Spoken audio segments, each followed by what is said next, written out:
Hello friends, Manisha મસાલા મેજિકમાં આપનું સ્વાગત છે. આજે હું તમારી સાથે શિયાળાના સ્પેશિયલ એવી રીંગણના ઓળાની રેસિપી શેર કરીશ. કાઠિયાવાડી રેસ્ટોરન્ટમાં મળે તેવા આ ઓળો ઘરે બનાવવો ખૂબ જ સરળ છે અને સ્વાદમાં તો તે ખૂબ જ ટેસ્ટી લાગે છે.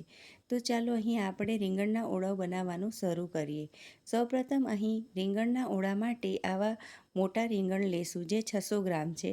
ત્યારબાદ 200 ગ્રામ જેટલી ઝીણી સુધારેલી લીલી ડુંગળી, 3 મીડિયમ સાઇઝના ઝીણા સુધારેલા ટમેટાં, લીલું લસણ, આદુ, મરચાં, લીલી કોથમરી અને બાકી રૂટીન મસાલા આપણે લેશું. હવે આ રીંગણને આ રીતે તેલથી કોટ કરીને ચપ્પુથી આ રીતે છેક અંદર સુધી આપણે કટ કરી લઈશું, જેથી તે અંદરથી પણ પૂરેપૂરું બરાબર શેકાઈ જાય.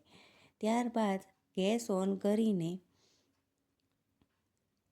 આ રીતે રીંગણને આપણે ફેરવતા જઈશું અને શેકતા જઈશું. નીચેના ભાગને પણ આ રીતે બરાબર શેકી લઈશું.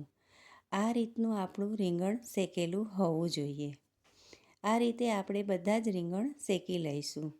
ત્યારબાદ રીંગણ થોડું ગરમ હોય ત્યારે જ તેની છાલ આપણે કાઢી લઈશું, જેથી તે સરળતાથી નીકળી જાય.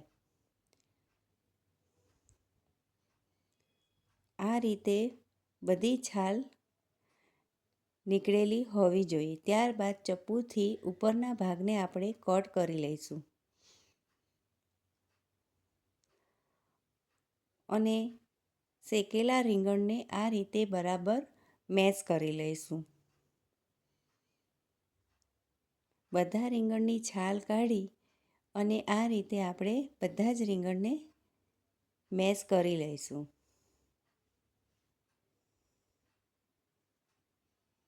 ત્યારબાદ ગેસ ઓન કરીને એક પેનમાં 3 થી 4 ચમચી જેટલું તેલ ઉમેરી 1 ચમચી જેટલું દેશી ઘી ઉમેરીશું. ત્યારબાદ અડધી ચમચી જેટલું જીરું, 2 નંગ લવિંગ, તજ અને સૂકું લસણ ઝીણું સુધારેલું,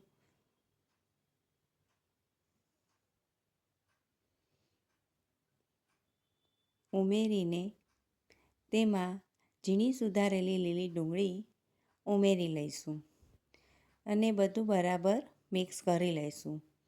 થોડી ડુંગળી ચડે એટલે તેમાં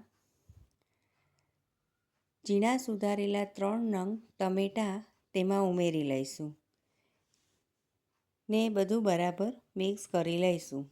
બધું આ રીતે મિક્સ થઈ જાય અને ચડી જાય ત્યારબાદ શેકેલા રીંગણને આ રીતે એડ કરી લઈશું અને એકવાર મિક્સ કરી લઈશું. ત્યારબાદ બધા મસાલા કરીશું.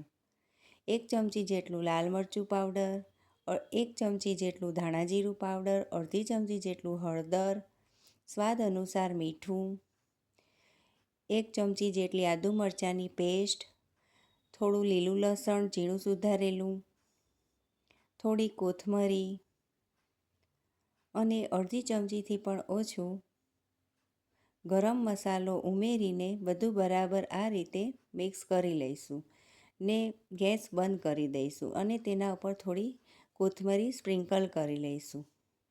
ત્યારબાદ ઝીણું સુધારેલું લીલું લસણ પણ ઉમેરીને અડધો કાપેલો લીંબુનો રસ પણ ઉમેરીને બરાબર એકવાર મિક્સ કરી લઈશું. બધું બરાબર મિક્સ થઈ જાય એટલે આપણો આ રીંગણનો ઓળો એકદમ તૈયાર છે. તો આ ઓળાને બાજરીના ગરમ રોટલા સાથે સર્વ કરવાથી ખૂબ જ ટેસ્ટી લાગે છે. તો આ રીતે એકવાર તમે પણ ઘરે જરૂરથી રીંગણનો ઓળો બનાવજો અને મારી આ રેસિપી તમને કેવી લાગી એ કમેન્ટ બોક્સમાં જરૂરથી કહેજો. Thanks for watching.